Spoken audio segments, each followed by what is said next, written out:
आओ चलें और अष्टावक्र महागीता को और सरल और साधारण भाषा में समझें। एक जगह ओशो जी कहते हैं कि लोग बाग संशय जाहिर करते हैं कि भगवान ने यह दुनिया बनाई है, यह कैसे हुआ है सब कुछ। इस विराट विश्व को देखकर कुछ लोग कहते हैं कि ये अपने आप बन गया। ये चांद तारे या सूरज या जीवन इतनी अपूर्व लीला या इतना जटिल जाल इतनी सरलता से जो चल रहा है, उनको नहीं दिखाई देता कोई, जबकि कोई हाथ साफ मालूम पड़ते हैं। परंतु इसमें एक सवाल और उठाया जा सकता है, जैसे ये सब कुछ जीव संरचना, प्रकृति, अस्तित्व पूरा यदि भगवान ने बनाया है तो भगवान को किसने बनाया है? सवाल तो कहीं ना कहीं जाके रुकेगा ही।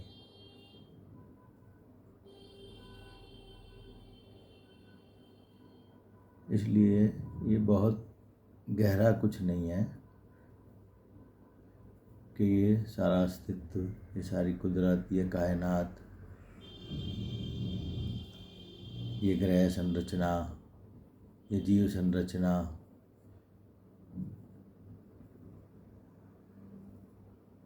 किसी प्रकार से भगवान ने बनाई है।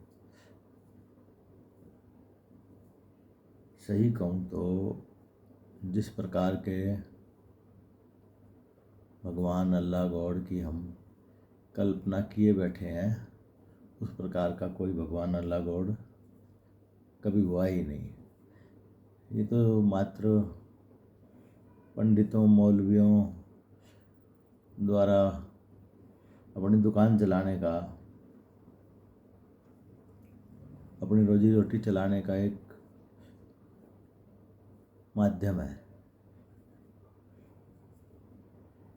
बेशक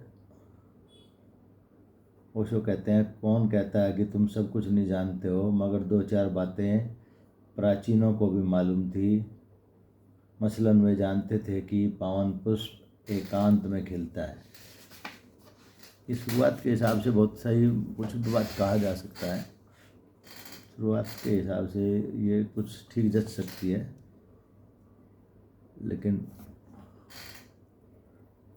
इससे आपके एनलाइटनमेंट, एक्सटेसी, समाधि का कोई संबंध स्थापित नहीं होता। समाधि किसी और स्थिति की बात है। बेशक वो कहते हैं व्यक्ति तो ध्यान में गिरता है, ध्यान यानी एकांत। व्यक्ति तो अकेले में परम एकाकीपन में उभरता है, संबंधों में नहीं। संबंधों से मुक्त हो जाने का नाम संन्यास है, संबंधों के पार हो जाने का नाम संन्यास है।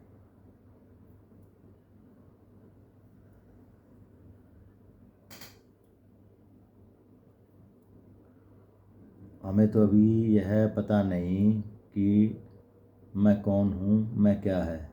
अभी तो मुझे अपने भीतर झांक कर देखना कि यह मैं कौन है, मेरे भीतर जो बैठा है। और जब हम आप देखने लगेंगे, पहचानने लगेंगे, तो अचानक पाएंगे कि हम असंबंधित हैं, असंग हैं। इसको एक तरीके की सिद्धि कहा गया है। जो यह कहता ही नहीं कि कुछ गलत हो रहा है, उसी को सुख मिलता है। जिसने कहा गलत हो रहा है वह तो चूका। जो न तो किस्मत से नाराज है, न भाग्य से रुष्ट है। मसलन वे जानते थे कि पावन पुष्प एकांत में खिलता है, और सबसे बड़ा सुख उसे मिलता है जो न तो किस्मत से नाराज है और न भाग्य से रुष्ट है। जो यह कहता ही नहीं कि कुछ गलत हो रहा है उसी को सुख मिलता है। जिसने कहा गलत हो रहा है वह तो चूका। एक मुसलमान फ़कीर के जीवन का उल्लेख करते हुए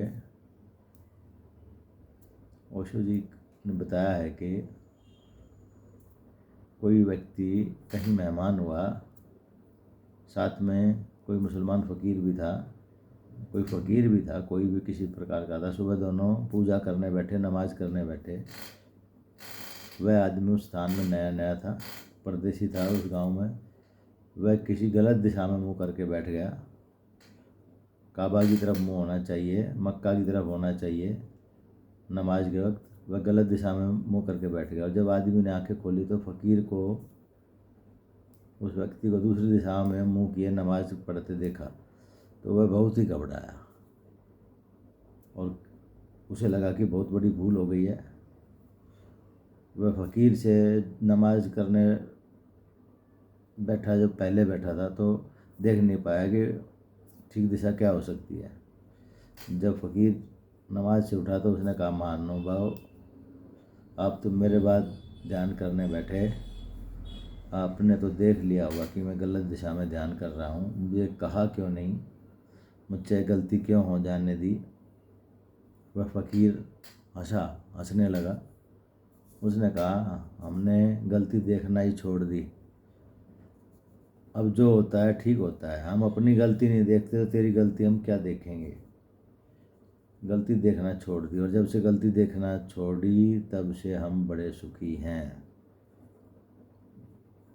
परम सत्य बात है। जब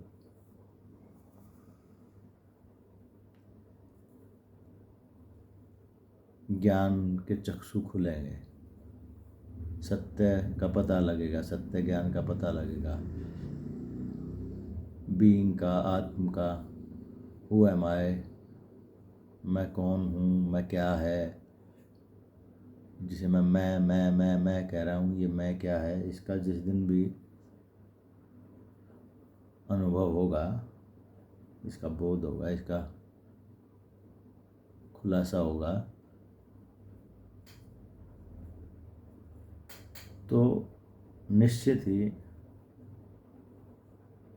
कुछ भी गलत दिखाई देना बंद हो जाएगा। गलत है ही नहीं, ये तो हमारी अवधारणा, पूर्वाग्रह, प्रेजुडिसेस हैं जिसके कारण हमें गलतियां दिखाई दे रही हैं। अन्यथा इस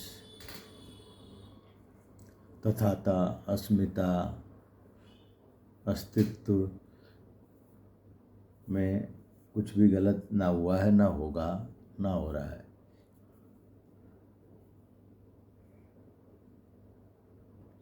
और जो जीवन में देखता ही नहीं कि कोई भूल है, जो जैसा है वैसा ही होना चाहिए, जैसा हुआ वैसा ही होना चाहिए था, जैसा होगा वैसा ही होना चाहिए, ऐसा जिसने जान लिया, ऐसा परम स्वीकार जिसके भीतर पैदा हुआ, फिर सुख ही सुख है, फिर रस बहता है, फिर तो वह मगन ही मगन है, फिर तो उसके अंदर मस्ती ही मस्ती है, फिर तो सब उपद्रव समाप्त, गए सब उपद्रव, फिर कांटे नहीं बचते, फिर तो फूल ही फूल हैं, कमल ही कमल हैं। जिसकी ज़रूरतें थोड़ी और ईमान बड़ा है, फिर उसका ईमान बहुत बड़ा हो जाता है और ज़रूरतें तो बहुत न्यून प्राय हो जाती हैं, बहुत थोड़ी हो जाती हैं ही थोड़ी। ये तो सिर्फ हमारा मन जो है आकांक्षाओं का खेल खेलता है, उंगलियों पे नचाता है,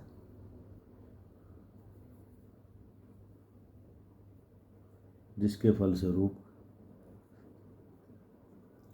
हम बहुत बड़े बड़े आकांक्षाओं के गुलाम हो जाते हैं। ये तृष्णा जो होती है, ये ही एक परेशानी पैदा करने का मूल है, एक जड़ है, एक रूट काज है।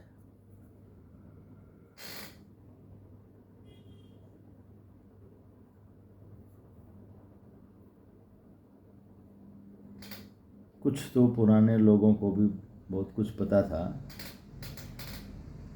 लाओ त्से, अष्टावक्र, च्वांगसू, जरथुस्त्र, बुद्ध, कृष्ण इत्यादि इत्यादि को भी बहुत कुछ पता था। लेकिन मेरे देखे धर्म या धार्मिकता या ज्ञान कोई रुका हुआ बासी डबरा तालाब की तरह नहीं है। ये तो बहती हुई सरिता नदी की तरह है। जिस प्रकार विज्ञान रोज दिन प्रतिदिन नए नए आविष्कार करके नया होता जा रहा है, उसी प्रकार धर्म के क्षेत्र में भी नए नए आविष्कार करके इसको भी लेटेस्ट होने की, एकदम नवीन होने की, नया होने की बेहद ज़रूरत रहती है। सुनी सुनाई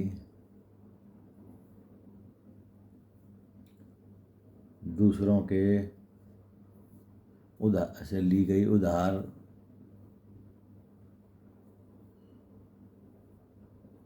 ज्ञान और बातें किसी उपयोग की नहीं होती। अपने अनुभव पर जब तक खरी ना उतरे, अपनी कसौटी पर जब तक खरी ना उतरे, जब तक अपनी कसौटी पर कसी ना जाए, तब तक किसी उपयोग की नहीं है। चाहे किसी की भी कही गई बातें हों, उन लोगों को जो सिद्ध हुए हैं, जो भी, उनको ना तो जीवन के बारे में आसक्ति ही थी, न दुनिया के बारे में कोई भ्रम था, ना तो उन्हें आने की ही कोई बहुत खुशी थी, न जाने का कोई गम था।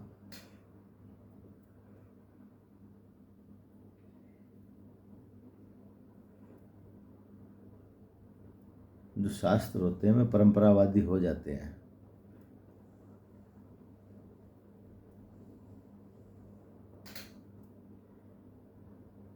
लेकिन जो शास्त्र परंपरावादी हो जाए वह शास्त्र नहीं, वह साधारण किताब हो जाता है।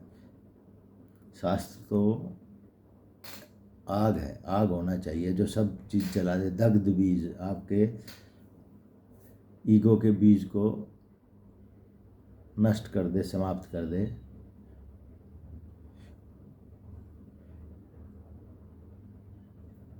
एकदम एकाकी असंग खड़े हो जाएं आप,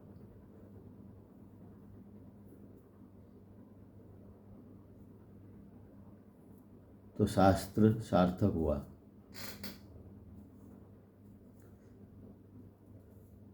शास्त्र तो क्रांति है, शास्त्र तो जलाता है, सब कुछ भस्म कर देता है।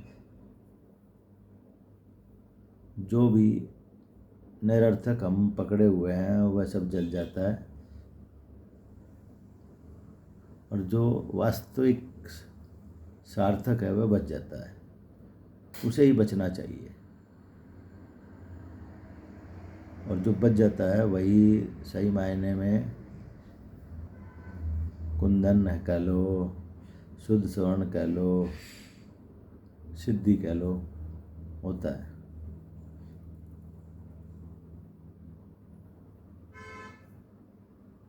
शास्त्रों के द्वारा सम्यकत्व पैदा होता है, बैलेंस, द बैलेंसिंग पावर पैदा होती है। धन्यवाद।